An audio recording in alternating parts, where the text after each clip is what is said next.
Bonjour, bienvenue pour une nouvelle après-midi de webinaire AWS.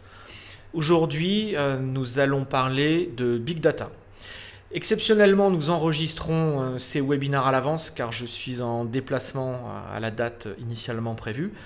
Mais n'hésitez pas à poser vos questions pendant le déroulé du webinaire. Je ferai le maximum pour me connecter pendant la session et répondre à vos questions dans le chat.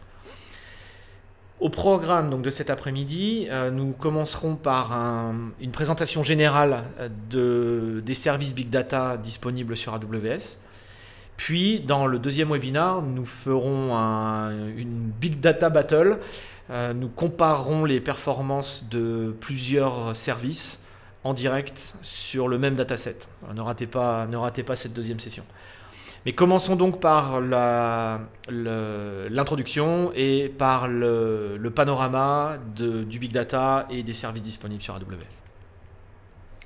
Nous allons commencer rapidement par rappeler les problèmes qui sont spécifiques au Big Data que vous connaissez certainement déjà. Nous parlerons de quelques principes d'architecture. Nous verrons comment essayer de poser un cadre relativement simple sur le Big Data que nous utiliserons tout au long de cette présentation. Bien sûr, nous parlerons beaucoup des différentes technologies et des différents services qui sont disponibles sur AWS. Je vous montrerai une architecture de référence et quelques schémas d'architecture, quelques patterns que vous pourrez réutiliser dans vos propres plateformes. La Big Data, on peut en donner de nombreuses définitions. Il y en a une qui est devenue célèbre, qui est celle des 3 V. Ce qui caractérise le Big Data, c'est donc le volume, la quantité de données qui ne cesse d'augmenter chaque jour. La vélocité des données, c'est-à-dire la rapidité avec laquelle cette donnée s'empile. De plus en plus de flux de données sont des flux temps réel et non plus des flux batch ou des flux périodiques. Et donc évidemment, ça pose tout un tas de problèmes. Et enfin, le 3e V qui est la variété, qui définit la grande quantité de formats différents sous lesquels la data peut vous arriver. Structuré, non structuré, texte, binaire, etc. Et donc ces trois V sont la définition, on va dire, communément acceptée du Big Data. Lors des premiers de l'émergence du Big Data au milieu des années 2000, on était plutôt sur des traitements batch. On était sur du traitement tous les jours ou quelques fois par jour d'une quantité de données, plutôt des données non structurées, d'ailleurs des logs web, des choses comme ça. Et puis progressivement, on est passé à des traitements de flux de plus en plus temps réel, avec un travail en continu sur la data et non plus quelques fois par jour.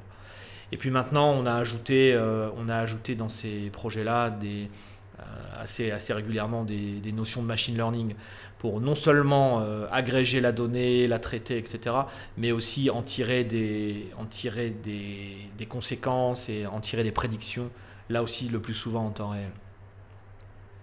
Et bien sûr, au fil du temps, les services cloud ont évolué de la même façon. Au début du cloud, on s'appuyait plutôt sur des machines virtuelles, et puis progressivement sur des services managés. Et depuis un an ou deux maintenant, le serverless est en train de prendre un essor important. Donc on voit finalement que autant pour la partie Big Data pure que pour son socle infrastructure, les choses n'ont cessé d'évoluer depuis des années. Et bien sûr, tout ça nous a amené à utiliser, que ce soit dans le cloud ou ailleurs, une quantité invraisemblable d'outils et de services. L'écosystème Hadoop s'est enrichi au fil des années de nombreux ajouts et d'autres projets en dehors de l'écosystème Hadoop ont fait leur apparition. Et de manière symétrique, au sein du cloud AWS, on a vu apparaître un grand nombre de services liés à l'analytique de manière générale et de plus en plus spécialisés pour le big data, le machine learning. Et donc aujourd'hui, tout ça crée évidemment de la complexité et suscite tout un tas de questions chez les développeurs et chez les utilisateurs. Et c'est à ces questions-là qu'on va essayer de répondre aujourd'hui. Alors les challenges du big data sont liés à ce que je viens de dire à l'instant, c'est-à-dire on est passé d'une situation où Hadoop a émergé en 2006 à aujourd'hui, 10 ans après, effectivement des dizaines d'outils différents et une complexité importante. Et la première question que tout le monde se pose, c'est bon, est-ce qu'il y a une architecture de référence? Est-ce qu'il y a une façon acceptée, un peu standard de faire les choses ou pas?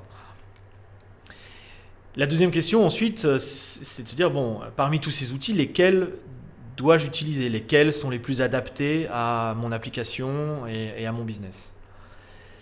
Et puis, en supposant qu'on ait réussi à répondre à cette question, se pose ensuite la question de comment. Comment est-ce que je les mets en place? Comment est-ce que je les déploie? Comment est-ce que je les monitore? Comment est-ce que je les opère? Etc. Et puis, il y a cette question-là qui est souvent occultée, qui est de dire, mais pourquoi on a fait ça? Le big data n'est pas une fin en soi. Le big data, ça doit être évidemment piloté par une réflexion d'entreprise, une réflexion sur l'utilisation des données à des fins évidemment business et pas juste pour se faire plaisir. Donc faire du big data pour faire du big data, ça n'a pas beaucoup d'intérêt. Faire du big data pour améliorer une expérience utilisateur, améliorer l'efficacité de l'entreprise, ça bien sûr c'est ça qu'on doit viser. Donc il ne faut jamais perdre de vue la question à laquelle on essaie de répondre. Alors, les grands principes d'architecture qui vont nous guider pendant cette présentation sont les suivants. Le premier, et c'est sans doute le plus important, c'est de construire des systèmes découplés, de bien séparer les différentes étapes d'un projet Big Data. Donc de la collecte de la donnée à son stockage, à son traitement, parfois à nouveau à son stockage sous une forme agrégée, et puis ensuite son analyse, son exploration pour obtenir les réponses que l'on recherchait. Donc vraiment cette notion de découper et de découpler les systèmes est extrêmement importante et c'est ça qui va nous permettre de réduire la complexité. Le deuxième point important, c'est d'utiliser le bon outil pour la tâche qu'on essaie d'accomplir. Vous allez voir, il y a plein de cas particuliers, plein de cas très différents, plein d'outils très différents et en aucun cas il n'est possible d'avoir un seul outil pour répondre à tous ces besoins. Ça c'est vraiment une erreur sans doute assez grave que vous feriez en adoptant cette posture. Le troisième point important, c'est là aussi pour réduire la complexité et pour se concentrer sur le projet lui-même et pas sur la plomberie, les services AWS, les services managés AWS ont leur importance puisqu'ils vont prendre en charge la scalabilité, la disponibilité, la sécurité, etc. Donc ils vont vous décharger des tâches d'infrastructure à faible valeur ajoutée et ils vont vous permettre de vous concentrer sur la résolution du problème, trouver la réponse à la question. Une autre bonne pratique, c'est vraiment de travailler sur de la donnée immutable, c'est-à-dire de garder votre donnée brute à un endroit central, de ne pas y toucher, de ne pas la modifier. Comme ça, vous pourrez la transformer de manière répétée dans des formats différents, l'agréger dans des dimensions différentes. Surtout de conserver la donnée brute et à partir de cette donnée, de construire des vues ou des transformations avec les différents outils qu'on va voir aujourd'hui. Et puis le dernier point qui a son importance, c'est évidemment faire attention aux coûts. Big data, ça ne veut pas dire forcément qu'on parle de coûts très importants.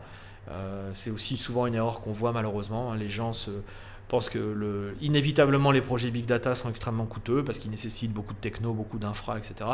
Et ce n'est pas forcément le cas. Si vous respectez bien les principes dont je viens de parler et que vous utilisez l'élasticité du cloud, vous pouvez arriver à des coûts qui sont parfaitement raisonnables et maîtrisés.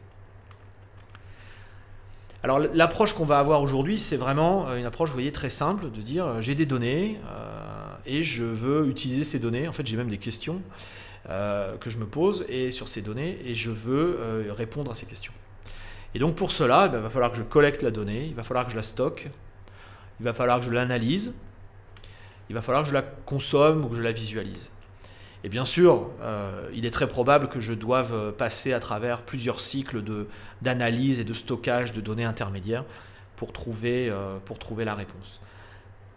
Les paramètres importants de ce pipeline qui vont dicter les choix de techno, c'est la latence que vous pouvez accepter entre l'analyse et la réponse. Est-ce que vous pouvez attendre une heure, une journée ou est-ce qu'au contraire, il faut que ce traitement soit le plus temps réel possible? Quel est le débit? Quel est le volume de données que vous faites entrer dans le pipeline? Est-ce qu'on parle de quelques kilo-octets par minute? Est-ce qu'on parle de mégaoctets, de gigaoctets? Est-ce qu'on parle de dizaines de téraoctets par jour? Là non plus, les solutions à mettre en place ne seront pas les mêmes, évidemment. Et puis, une fois de plus, le coût. Quel est le coût que vous êtes prêt à associer à ce projet? Alors, on va étudier ces différentes phases du pipeline. On va commencer évidemment par la phase de collecte. Donc, la phase de collecte, finalement, c'est la phase que vous maîtrisez le moins. C'est celle probablement qu'on peut même vous imposer, puisque les données que vous allez collecter vont certainement provenir en grande partie du monde extérieur. Elles vont provenir des applicatifs de vos clients ou des terminaux mobiles de vos clients ou de fournisseurs de données, de partenaires. Et donc, les données vous arrivent dans un format qui est bien leur format natif, et il faut que vous vous adaptiez. Donc, la première catégorie de données que vous pouvez être amené à collecter sont des données de type transactionnel. Donc des données structurées, bien définies, qui seront souvent des données venant de bases de données. La deuxième catégorie, ce sont des données au format fichier. Donc là, ça peut être des fichiers logs, évidemment, des logs web, des logs d'application. Ça peut être des documents que vous êtes amené ensuite à indexer et dans lesquels vous allez faire des recherches. Et puis la troisième catégorie, ce sont des événements. Donc ça peut être aussi bien des messages que des flux, en particulier si vous travaillez dans le monde de l'IoT, où là, vous pouvez être amené à gérer un très très grand nombre de flux, chacun ayant sans doute un très faible débit. Mais évidemment, les petits ruisseaux font les grandes rivières et au final, ça peut être un volume de données extrêmement important. Donc vous devez avoir un ensemble de technologies qui vont vous permettre de collecter ces différents types de données. Un paramètre vraiment important dont on parlera de manière répétée, c'est ce qu'on appelle la température des données. Alors la température des données, finalement, c'est un paramètre qui va être associé à l'usage que vous allez en faire. Prenons les données chaudes. Donc les données chaudes, ce sont des données sur lesquelles vous voulez une latence très faible, c'est-à-dire que vous voulez pouvoir y accéder en millisecondes avec un nombre de requêtes par seconde très très important. Ce sont vraiment les données critiques, temps réel de votre application. La plupart du temps, on va parler de volumes qui sont relativement faibles et de tailles unitaires qui sont relativement faibles. Mais par contre, voilà, on veut pouvoir y accéder à un débit très soutenu et avec une latence extrêmement faible. Les données tièdes, appelons-les comme ça, donc vont être intermédiaires. Ce sont des données dont vous avez besoin en l'espace peut-être de quelques secondes, qui sont des données plus pérennes, que vous allez vouloir garder sans doute plus longtemps, qui vont être des données de travail de vos applications. Donc là, on va être plutôt dans les bases de données ou dans les logs. Et puis les données froides, donc là, qui vont être la plus grosse quantité, en tout cas la plus grosse partie quantitativement, où là on va trouver toutes les archives, tous les logs historiques, toutes les données empilées depuis des mois, voire des années. Et là on peut avoir des quantités effectivement énormes de données. On veut évidemment les garder très longtemps, c'est la mémoire de l'entreprise, la mémoire des applications, mais au jour le jour on s'en sert finalement assez peu, on les requête assez peu. Et lorsqu'on le fait, on est prêt à attendre un petit peu pour y avoir accès. Donc voilà les trois grandes catégories. Évidemment, il y a tout le spectre entre ces extrêmes. Mais vous allez voir que ce paramètre de température de données est vraiment important. Une fois que vous avez collecté les données, il s'agit maintenant de les stocker. Et on va reprendre évidemment les catégories dont on parlait tout à l'heure. Donc commençons par les données de type les données les plus chaudes, qui vont être donc des données qui vont provenir le plus souvent d'applications web ou mobiles, qui vont être des données de cache, vraiment des données que vous allez pouvoir stocker en mémoire. Ce sont vraiment les données les plus chaudes de votre application. Vous voulez la latence la plus faible, le débit le plus élevé, et donc vous ne pouvez pas considérer qu'il est envisageable de les stocker sur disque. Juste en dessous, on va avoir les données en base de données, donc les données transactionnelles, où là aussi on veut un nombre garanti de requêtes par seconde, on veut une bonne durabilité, on a des données plutôt structurées et on va plutôt s'orienter vers des bases de données SQL ou NoSQL. Et puis ensuite, continuons à descendre. Pour les données de type log, généralement, on va être amené à les indexer et à faire des recherches. Donc on va plutôt essayer de les stocker dans un back-end qui aura cette capacité-là. Pour les fichiers, les vrais fichiers à proprement parler, les logs web, les logs applicatifs, etc. Là, on va s'orienter vers un stockage de type file system ou stockage d'objets. Pour les messages, sans surprise, on va s'orienter vers les fils de messages, on verra lesquels sont disponibles. Et puis pour les flux, donc, où là vraiment on parle d'un très grand nombre de flux avec une granularité très très faible et un côté temps réel très important. Là, on va aller vers, on va y rester sur des fils de messages, mais vraiment spécialisés sur le traitement de flux. Donc, on va rentrer dans les détails. Alors, commençons justement par les flux, par les messages. Donc, pour les messages, il existe un service qui est disponible depuis longtemps qui s'appelle SQS, qui est l'un des plus vieux services d'AWS, Simple Queue Service, donc un service managé pour les fils de messages.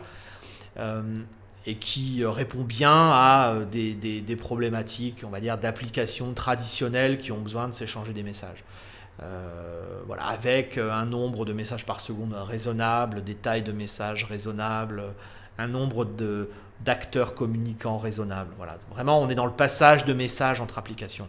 Pour ce qui est des flux, où là on pourrait parler de millions de devices, de millions de capteurs IoT qui s'échangent des milliards de messages par jour, peut-être des messages de quelques octets, mais voilà, en très très grande quantité.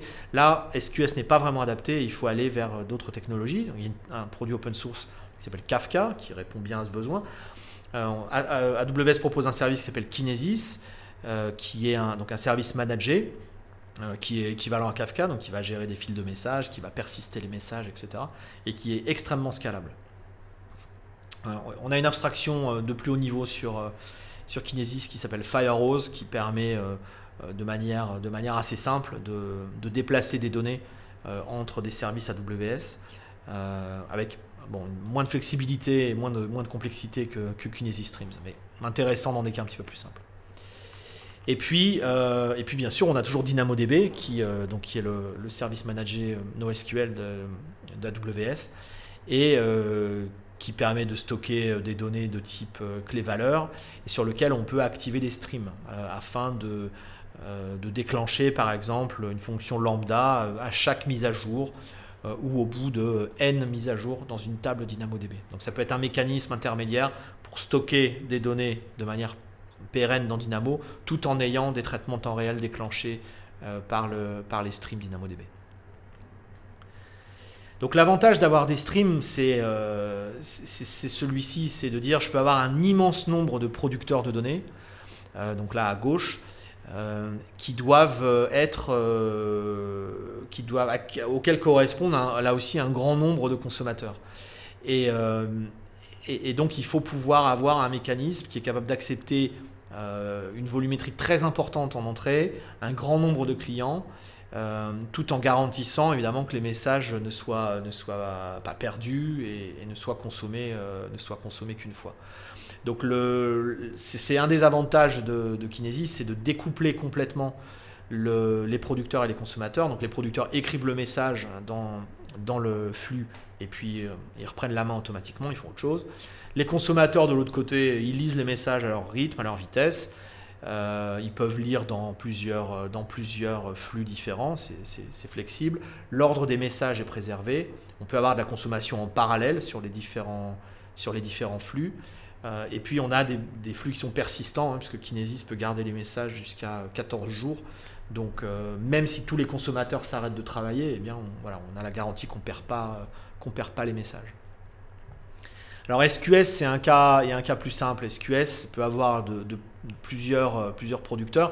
Il y a aussi une persistance des messages, mais l'ordre des messages, par défaut, n'est pas garanti. Et on ne peut pas faire de consommation en parallèle sur SQS. Donc c'est un seul consommateur à la fois qui va lire dans une file. Alors depuis peu, on a introduit un message de file donc FIFO qui permet de garantir les messages, mais c'est vraiment un feature qui est encore tout récent. Bon, et certes, on ne peut pas faire de consommation parallèle, mais on peut avoir du déclenchement en parallèle de clients sur une file SNS. Donc on peut déclencher plusieurs lambda, on peut faire plusieurs choses comme ça. Bon, néanmoins, c'est quand même un schéma, c'est ce que je disais tout à l'heure, c'est quand même un schéma qui est moins flexible, qui est moins, sans doute moins scalable aussi que Kinesis. Donc, pour résumer, pour des formats, pour des problématiques d'application traditionnelles, d'échange de messages traditionnels, SQS est très simple et convient parfaitement bien. Dès qu'on parle de flux temps réel avec un très très grand nombre de producteurs, de consommateurs et un grand besoin de parallélisme, il vaut mieux utiliser Kinesis. Donc voilà un petit résumé des capacités de chaque système. Alors rassurez-vous, je ne vais pas tout lire. J'ai déjà détaillé certaines des différences entre ces systèmes. Vous lirez tout ça à tête reposée. Et puis vous n'hésiterez pas à me poser vos questions si vous en avez. Alors voilà pour les messages et les flux. Donc maintenant remontons d'un cran, parlons des fichiers. Alors là je dirais c'est sans doute le cas le plus simple où évidemment on va stocker tout ça dans S3. Alors S3, pourquoi est-ce que S3 est adapté au Big Data? On pourrait en parler longtemps, mais bon, la disponibilité et la durabilité de S3 est très bonne. Et donc on peut en confiance y stocker toutes ces données et les retrouver lorsqu'on en a besoin. Il n'y a aucune limite de stockage sur S3. Vous pouvez stocker des centaines de pétaoctets si vous en avez besoin. C'est du stockage sans limite, donc c'est bien adapté pour des grandes quantités de données. Et puis on en parlera tout à l'heure, S3 peut servir de point de stockage et de point de lecture pour les différents back-ends d'analyse d'AWS, que ce soit EMR, Redshift, etc. Donc c'est vraiment le point stockage de centrale à partir duquel les back-ends vont venir lire les données, les travailler, etc. Voilà, bon, vous connaissez tous S3, vous l'utilisez tous, et c'est vraiment l'option la plus évidente pour stocker toutes vos données. Alors, se pose quand même la question de quid d'HDFS là-dedans. Donc HDFS, c'est le file system d'Hadoop, hein, donc c'est le file system qui va être disponible sur vos clusters EMR. Donc qu'est-ce qu'on fait? Qu'est-ce qu'on stocke dans S3? Qu'est-ce qu'on laisse sur HDFS? Donc moi, mon opinion, c'est laisser tout dans S3, et puis lorsque pour des raisons de performance, vous avez envie d'avoir les données localement présentes sur votre cluster, vous pouvez les charger très facilement avec les connecteurs qui sont disponibles dans EMR. Travailler localement, faire travailler vos nœuds localement sur le dataset, et puis ensuite voilà, faire de la place. Mais il ne faut surtout pas rajouter des nœuds dans le cluster EMR uniquement parce que vous avez besoin de stockage. Ça, c'est dommage, c'est coûteux, et il faut vraiment avoir le minimum de choses dans HDFS, ce dont vous avez besoin à l'instant T. Et puis, ce qui est dans S3 et auquel vous accédez finalement très peu, n'hésitez pas à l'envoyer dans Glacier, qui est le service d'archivage, qui vous permet là aussi d'archiver d'immenses quantités de données et de les récupérer en 3 ou 4 heures. Donc inutile de garder dans S3 des choses qui finalement servent peut-être une fois par an ou voire encore moins. Alors continuons à explorer les services de stockage. Parlons maintenant de la recherche des bases de données et des caches. Alors dans ce cas-là, je vais revenir un instant sur ce slide, pardon. Dans ce cas-là, il faut vraiment sauter de la tête qu'une seule solution va convenir à tout. Malheureusement, je croise encore des gens qui pensent que on peut répondre à tout ça avec un seul back-end, et bon, malheureusement, voilà, la réalité est tout autre. Donc il faut vraiment ne pas chercher à faire rentrer ce type de données, en particulier dans une base de données relationnelle. Hein, oui, on peut faire du clé-valeur dans une base de données relationnelle, mais c'est pas la meilleure solution, ça ne scalera pas, c'est coûteux, vous allez payer le coût de la transaction systématiquement alors que vous n'en avez sûrement pas besoin, etc. etc. Donc, s'il vous plaît, voilà, ayez de l'esprit critique et ne tombez pas dans le schéma du couteau suisse universel qui est séduisant, amusant, qui paraît peut-être plus simple au début et puis ensuite qui vous décevra parce qu'en fait il ne sait rien vraiment faire de très très bien. Donc il faut vraiment avoir une palette d'outils et spécialiser chacun sur un cas d'utilisation. Donc pour ce qui est des données en mémoire, donc les données les plus chaudes, les données brûlantes, celles que vous voulez accéder en moins d'une milliseconde à peut-être des centaines de milliers d'appels par seconde, là vous devez absolument vous orienter vers le service Elasticache, donc qui est un cache managé qui supporte Redis et Memcache, qui vous permet de faire du clustering, qui vous permet de faire du backup, qui vous permet de faire du resizing et qui vous décharge de la complexité de gérer ces clusters. Ensuite, pour des données semi-structurées ou structurées, vous pouvez choisir parmi des technos NoSQL ou SQL. Et là aussi, bien sûr, vous pouvez choisir entre des services AWS, des services managés ou des bases de données que vous installez dans EC2. Hein. Si vous voulez faire du Cassandra ou du MongoDB, vous pouvez tout à fait le faire dans EC2. Maintenant, il est peut-être plus simple d'utiliser DynamoDB qui est managé. Et voilà, la même remarque s'applique aux bases de données SQL où RDS est vraiment votre meilleur ami et vous simplifie beaucoup la vie. Et puis pour les recherches, les données que vous voulez indexer, dans lesquelles vous voulez faire des recherches, il y a un service Elasticsearch Manager qui là aussi vous permet en quelques clics de construire un cluster Elasticsearch et de ne pas vous en occuper outre mesure. Voilà, donc Elasticache, Dynamo, RDS, Elasticsearch, c'est vraiment les 4 services managés qui vont grandement vous simplifier la vie. Une fois de plus, bien sûr, il y a d'autres options. Si vous voulez faire du Cassandra, du Mongo ou autre chose, il n'y a pas de problème. Vous pouvez le faire dans EC2. Soyez juste bien conscient du coût tout court et du coût opérationnel qui va être associé à ce choix d'architecture. Alors, ça fait beaucoup de choses. Et qu'est-ce qu'on choisit? Qu'est-ce qui va nous guider plutôt vers Dynamo ou plutôt vers RDS ou plutôt vers Elasticache? Alors, les 4 grands paramètres, c'est la structure des données. Est-ce qu'elles ont un schéma fixe? Est-ce que c'est du clé-valeur? Est-ce que c'est entre deux? Comment je vais y accéder? Est-ce que je fais des requêtes? Est-ce que je fais du clé-valeur? Est-ce que j'ai besoin de les transformer? Quelle est la température de ces données, bien sûr? Est-ce qu'elles sont chaudes, brûlantes, glacées? Tout ça, on l'a vu, est important. Et puis, quel est le coût que vous voulez associer à ce stockage? Donc, quelques exemples. Caricaturaux, parfois la réalité est plus compliquée, mais bien sûr, si vous faites du clé-valeur, on est plutôt là, on l'a dit, on est dans le monde du cache en mémoire ou dans le NoSQL. Si on veut faire des grosses jointures, si on a un besoin impératif de transaction et si on a besoin de développer en SQL, bien sûr, on va plutôt aller vers des bases de données relationnelles. Si on a besoin de faire des recherches, du faceting, des choses comme ça, naturellement, on va s'orienter vers du search et Elasticsearch. Voilà, la structure des données est importante, la façon dont on accède aux données est importante et généralement, le choix apparaît assez rapidement, mais il faut quand même se poser la question. Alors voilà une façon de représenter les choses. Donc en abscisse, vous avez la température des données et en ordonnée, vous avez la structure des données. Donc prenons les cas extrêmes. Si vous avez des données très très froides auxquelles vous avez besoin d'accéder moins d'une fois par an, eh bien Glacier est la bonne solution.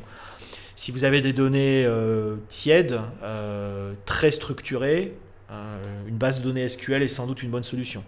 Si vous avez des données tièdes mais très peu structurées, des fichiers, des logs, etc., eh bien S3 est sans doute une bonne solution générale.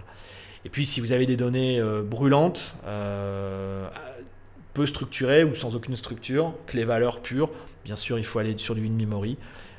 Et puis si vous êtes un peu au milieu de tout ça,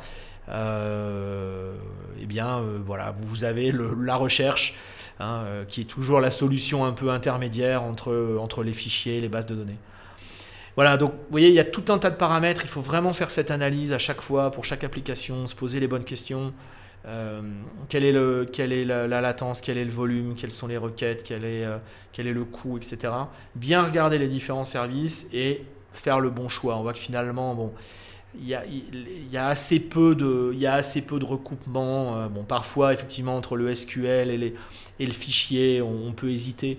Mais bon, voilà, affinez bien votre analyse et la bonne réponse devrait apparaître. Voilà, une fois de plus, un récapitulatif des différents services, des différents data stores qui sont disponibles. Lisez tout ça à tête reposée, choisissez celui qui colle le plus à votre application. Sachant que ces choix-là, ils ne vous engagent pas pour 10 ans, vous pouvez tout à fait commencer, avec RDS, un chemin un peu balisé, médian, bien connu, etc.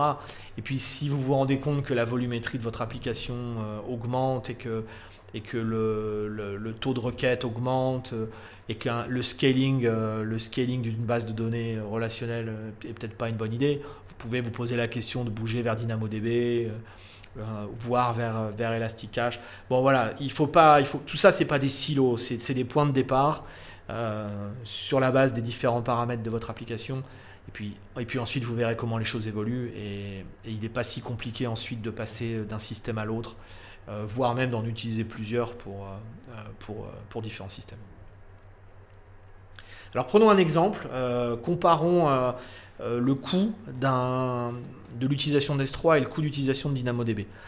Alors voilà un petit projet, donc un projet qui a besoin d'un grand nombre de petits fichiers, peut-être jusqu'à 1 milliard de fichiers, avec une taille totale de données d'environ 1,5 Tera par mois. Bon, alors comment est-ce qu'on fait? Donc voilà quelques paramètres, 300 écritures par seconde, une taille moyenne d'objet de 2 kilooctets, donc à peu près 1,5 Tera par mois, et puis environ 700, un peu moins de 800 millions d'objets à stocker tous les mois. Voilà. Donc on vous propose, vous le connaissez peut-être sans doute déjà, si ce n'est pas le cas, voilà, ce sera l'occasion de le découvrir, une calculette qui vous permet d'estimer les coûts, qui vous donne des ordres d'idées du coût d'une solution. Alors, on peut le faire, donc la double simulation avec Dynamo sur la base des paramètres qu'on a définis, avec Dynamo et avec S3. Et donc on voit ici que eh bien, sur la base de ces paramètres-là, donc 300 écritures secondes, 2K de taille d'objet, 1,5 Tera par mois et environ 800 millions d'objets, eh bien on arrive à un coût de DynamoDB d'environ 644 $, par rapport à un coût S3 de 3900 et quelques dollars. Et donc vous voyez, j'entends souvent « DynamoDB c'est cher, on met tout dans S3 ». Bon, ça dépend, voilà, vous m'entendez souvent dire « ça dépend », mais voilà, c'est fait, une fois de plus. Il faut vraiment regarder à chaque fois et estimer à chaque fois le coût potentiel du projet. Bon, là, vous voyez qu'il n'y a pas photo. Même si votre nombre d'écritures par seconde est faux à 20% près, bon, bah c'est quand même DynamoDB qui est l'option la plus économique. Alors, vous voyez que ça peut varier sauvagement, parce que si on prend un deuxième scénario où on reste toujours à 300 écritures secondes, mais où cette fois la taille des objets c'est plus de 2K, c'est 32K, eh bien, vous voyez que cette fois, donc dans le scénario 2, c'est clairement S3 qui est beaucoup plus intéressant cette fois.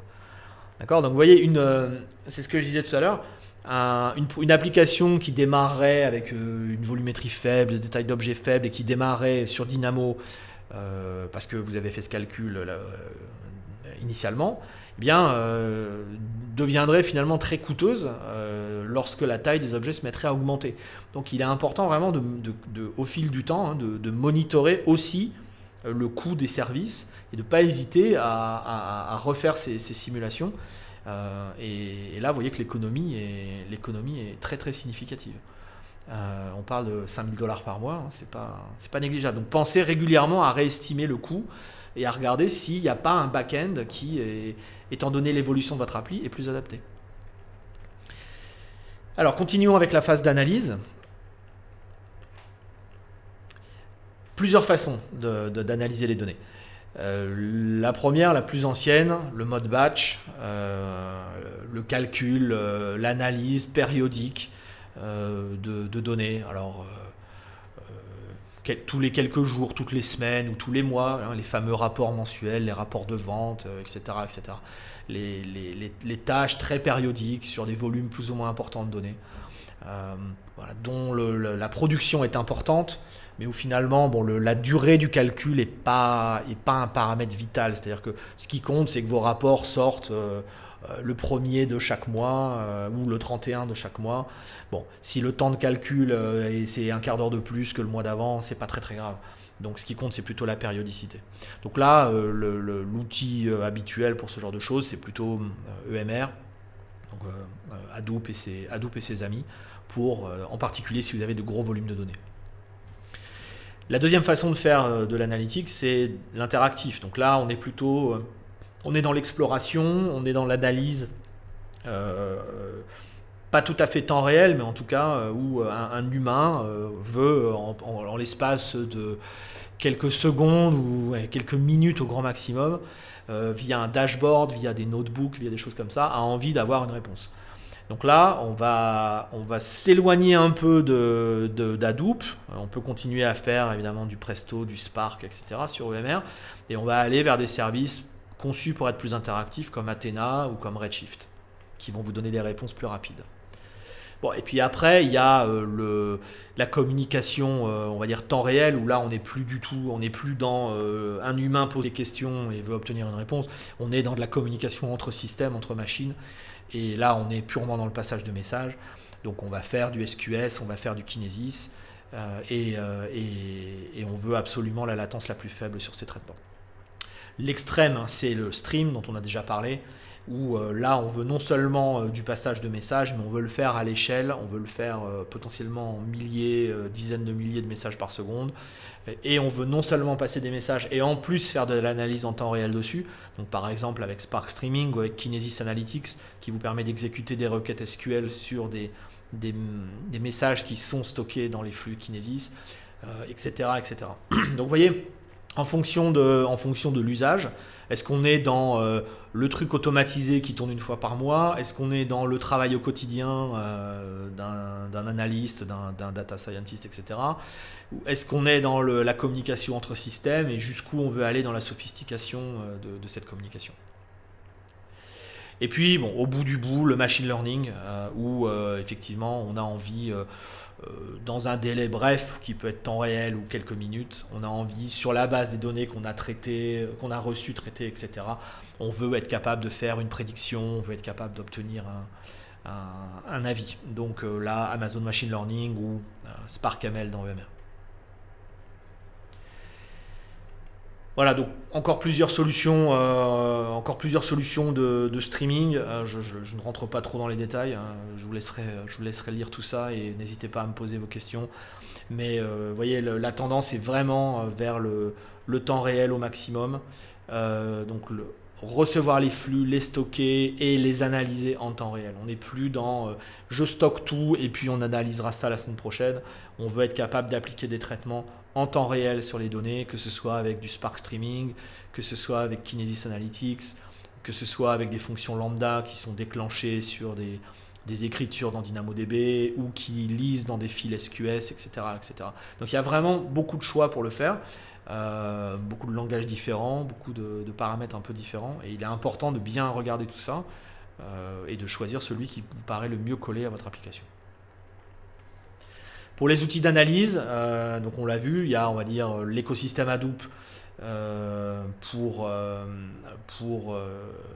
plutôt les gros volumes de données avec un temps de réponse, donc on va dire plutôt lent pour Hadoop et Hive, plutôt rapide pour Presto et Spark, et puis des services managés comme Athena, qui vont vous permettre d'aller faire là des requêtes dans des données qui sont stockées dans S3 sans gérer la moindre infrastructure. Redshift, donc qui va vous permettre de faire de la BI sur un cluster extrêmement dédié, rapide, scalable, etc.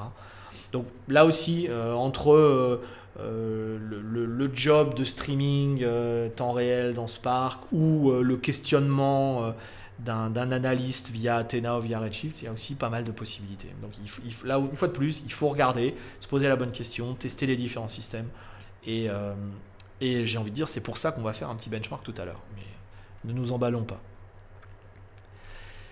On n'a pas parlé d'ETL, on peut en dire un mot. Vous êtes nombreux à utiliser des ETL dans vos plateformes. On a des partenariats avec les grands ETL du marché, donc ils vont intervenir entre la phase de stockage et puis la phase d'analyse et de traitement. Voilà, donc que ce soit les Talend, les Informatica, Matillion, etc. Et les autres, je ne les cite peut-être pas tous, mais ils sont tous intéressants. Ils sont partenaires. Pour certains, vous pouvez les trouver sur la marketplace AWS. Donc vous pouvez déployer en quelques clics ces solutions, les tester à très faible coût, les prototyper et puis choisir celle qui vous convient le mieux.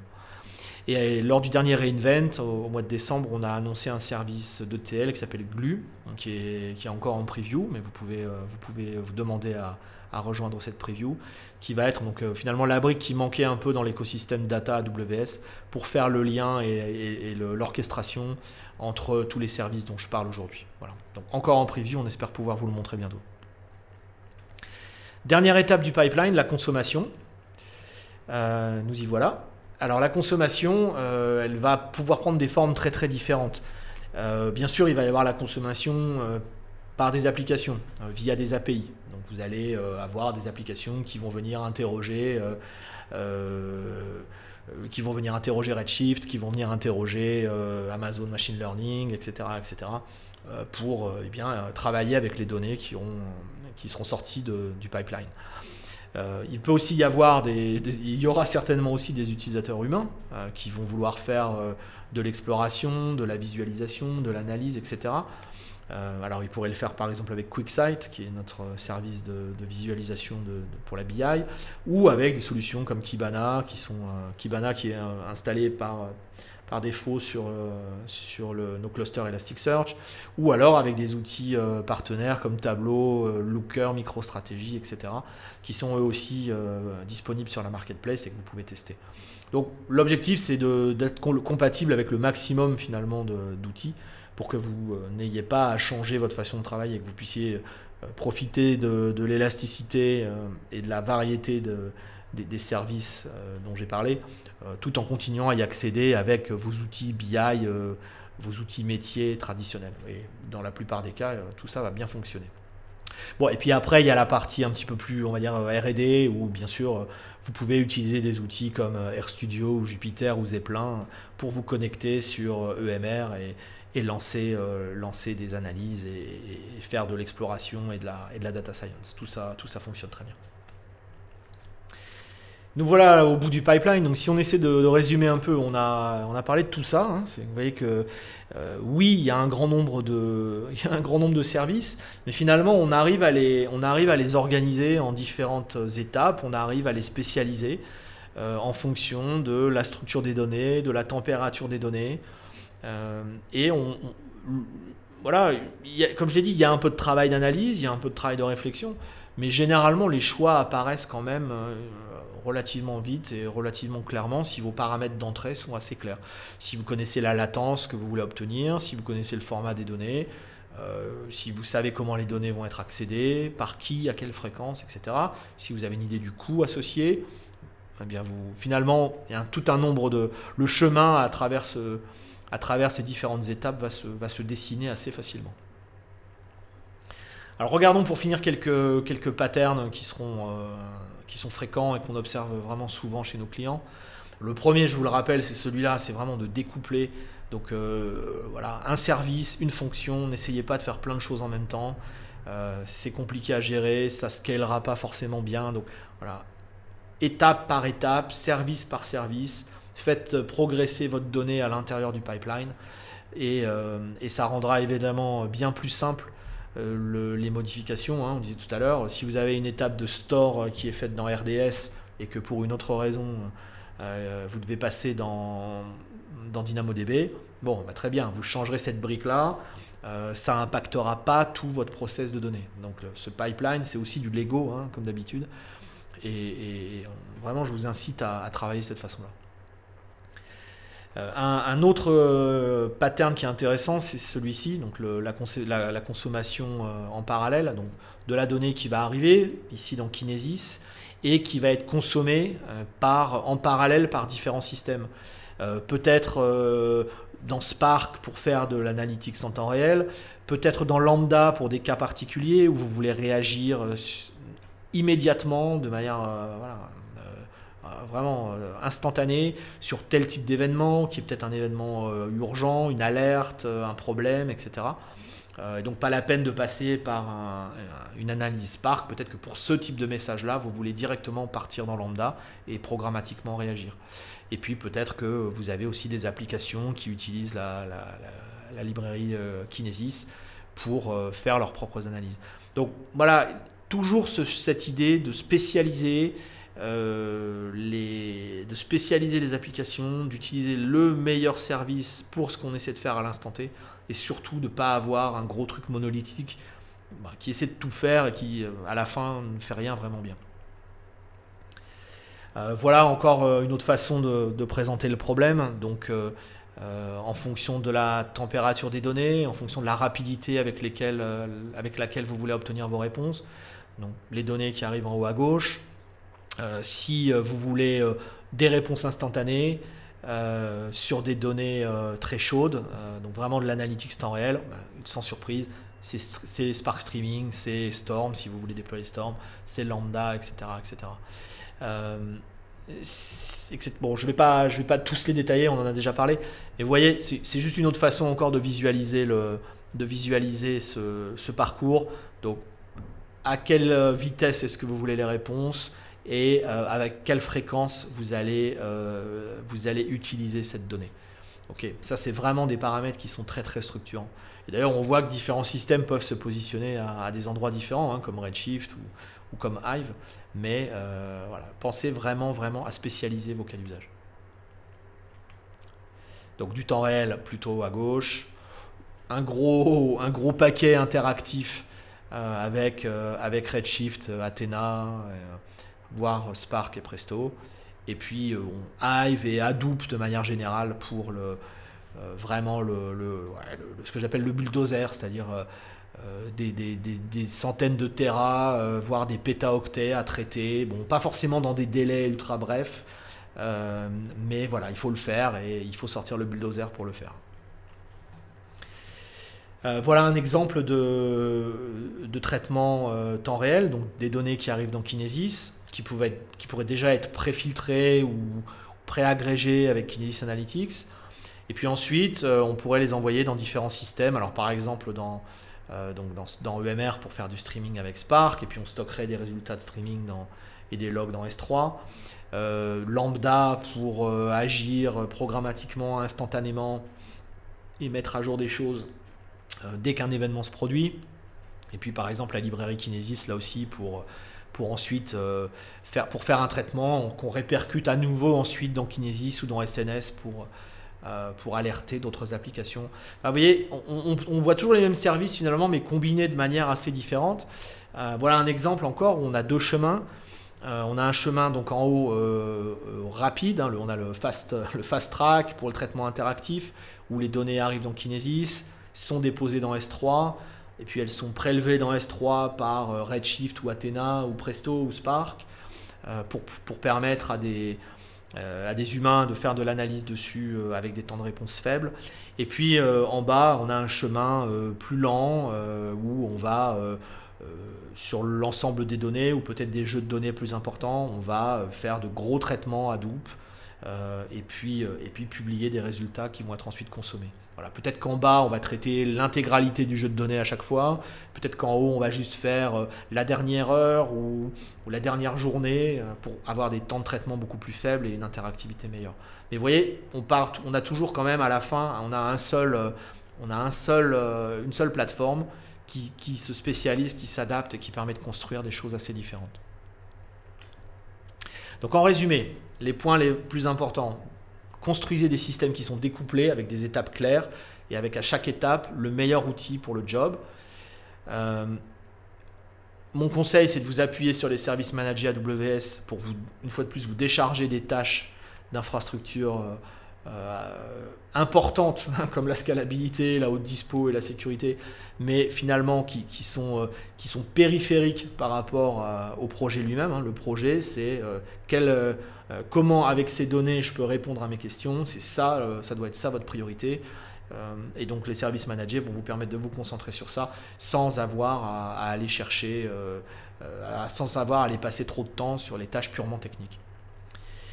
Utiliser un format de données immutable où les données vous archivez tout dans S3 et puis les back-ends viennent piocher dans S3, soit pour faire du batch, soit pour faire de l'interactif, soit pour faire du temps réel, et produisent des résultats qui sont eux aussi réécrits dans S3. Mais ne touchez pas aux données brutes parce que vous en aurez besoin, vous ne savez peut-être pas quand ni pourquoi faire, mais il faut toujours garder ces données originales inchangées. C'est une fois de plus la mémoire de l'entreprise, et peut-être que dans 6 mois, dans 1 an, il y a un nouveau cas d'usage qui apparaît et que vous serez bien content d'avoir ces données brutes dans l'état initial pour pouvoir y appliquer de nouvelles transformations. Et puis le coût, vous pouvez le simuler avec la calculatrice, bien sûr vous pouvez le voir sur vos factures, et n'hésitez pas à changer de briques Lego lorsque vous avez des hypothèses qui changent. On l'a bien vu avec l'exemple, la comparaison S3 DynamoDB. C'est un changement qui n'est pas énorme finalement. Bon, on passe de 2K à 32K de taille d'item, et bien on voit que finalement le coût des services s'inverse complètement de manière très très importante. Et donc il faut garder l'œil à ça et ne pas hésiter à refaire les simulations de manière régulière. Voilà, on a parlé de tout ça aujourd'hui. Donc vous avez de la lecture, je suis sûr que vous aurez plein de questions. Et je vous remercie de m'avoir écouté. Voilà, une fois de plus en différé, de manière exceptionnelle. Donc j'espère que lorsque vous entendrez ceci, je serai connecté sur la plateforme du webinar et que je pourrai répondre à vos questions. En tout cas, je vais faire le maximum pour être disponible. Je vous remercie beaucoup de m'avoir écouté. On va faire une petite pause et puis on va enchaîner sur le deuxième webinaire où on va rentrer bien dans les détails et on va faire un benchmark sur Athena, Redshift Spectrum, une nouveauté, sur Hive et sur Spark. Voilà, rendez-vous dans quelques minutes. Merci beaucoup. À tout à l'heure.